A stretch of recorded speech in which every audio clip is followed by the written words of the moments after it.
first day of whistle stops in the water using a rope with this dog. He's had a couple of days of just fetch to a pile in the water.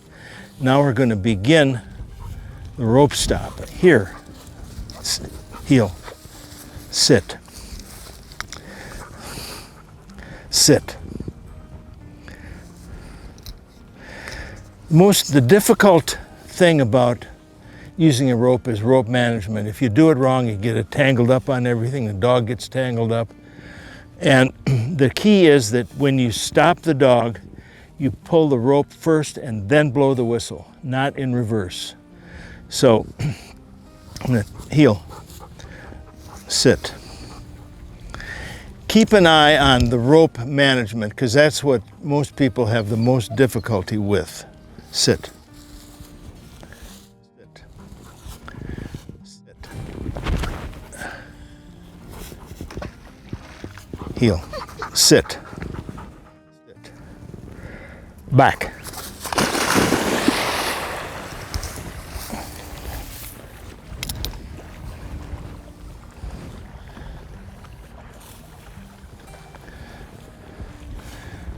So my rope is a little too short. You should be able to have a little bit left once they're in the water. So that makes it a little more, here, a little more difficult, but we'll try to manage it. Good boy, okay. Good. Good, here.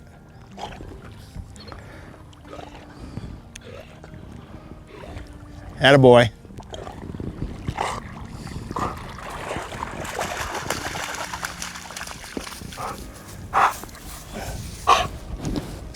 Sit, out, sit, sit,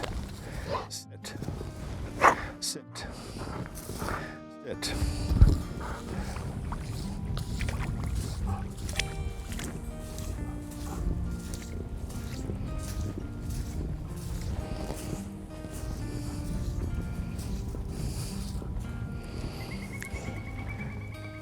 Sit. Heel. Sit. Sit. Sit. Ready? Back.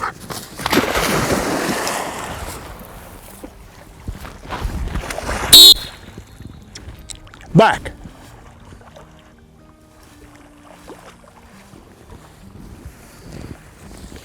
So I sent him. He got going good. I pulled the rope and tooted the whistle.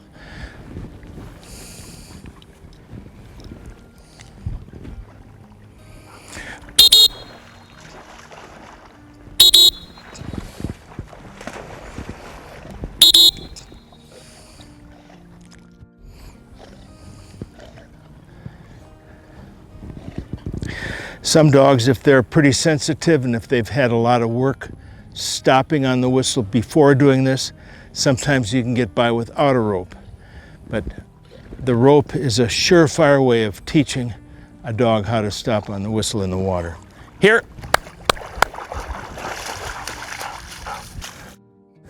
Heel. Sit. Out.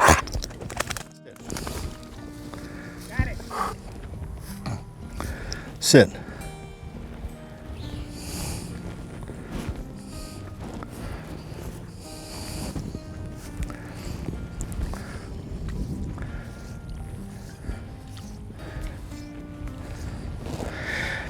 If this rope was longer, I'd be doing this as the dog was swimming back. Sit. Sit. Sit. Sit. Ready? Back.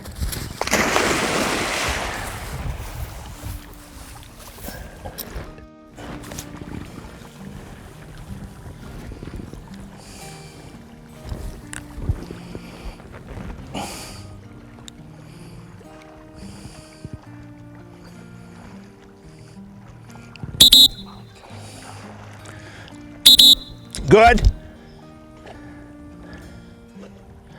So you're probably going to stop the dog with the rope no more frequently than 1 out of 3 times, and maybe 1 out of 5 times, depending on how strong the dog is.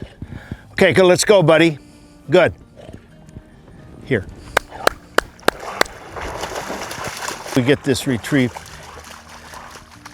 Hold, heel, hold, sit, out, sit.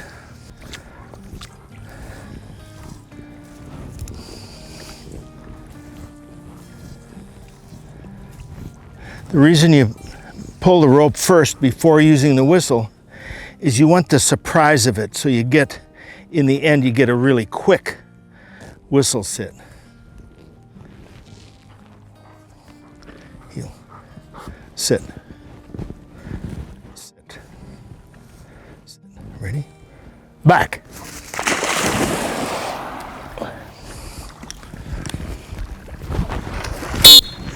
Good. Back.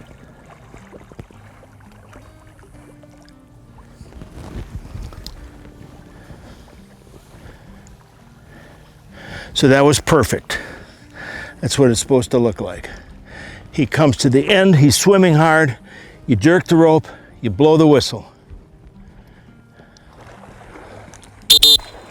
Good. Good. So that's the sequence. If you do this every day, you get them really comfortable dragging the rope and coming back. You have to be careful that you don't get the rope tangled up in their feet or your feet. I've seen handlers get taken in the water by the dog. Attaboy, good boy. Okay.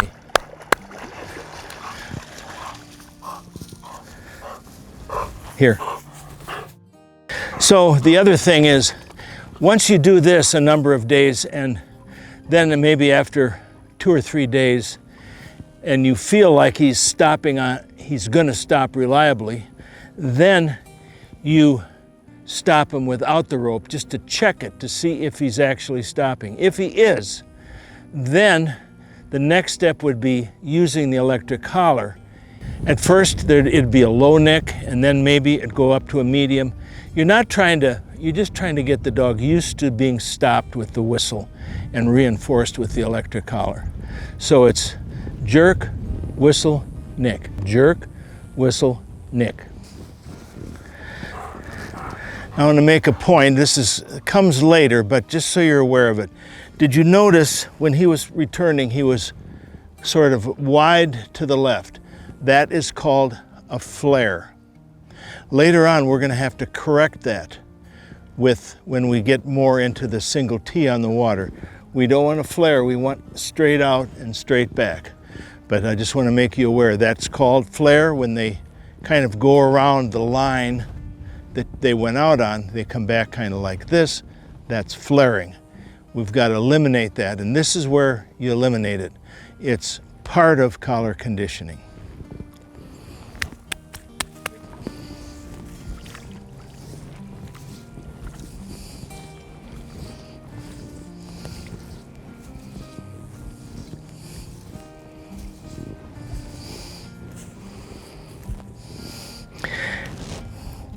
Every time you do this with the rope, you must pull the rope in. Never leave the rope out in the water. Always bring it in. As soon as you fail to do that, the dog will recognize it. Sit, sit, sit. Back.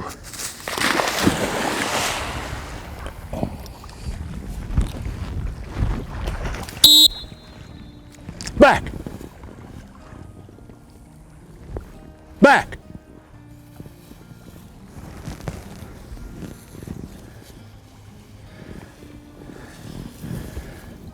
Eventually, you may get a dog to pop because they're anticipating getting stopped by the rope.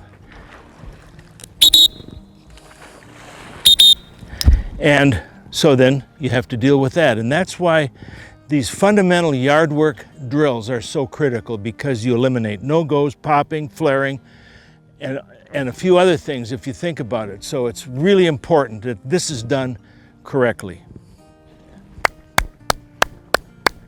Good man. All right.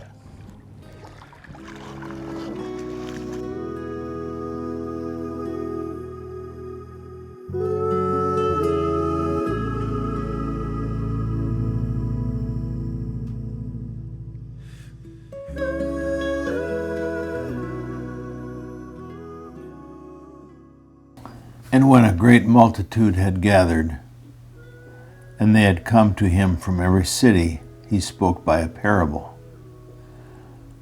A sower went out to sow his seed, and as he sowed, some fell by the wayside, and it was trampled down, and the birds of the air devoured it. Some fell on rock, and as soon as it sprang up, it withered away because it lacked moisture. And some fell among thorns, and the thorns sprang up with it and choked it. But others fell on good ground, sprang up and yielded a crop of 100-fold.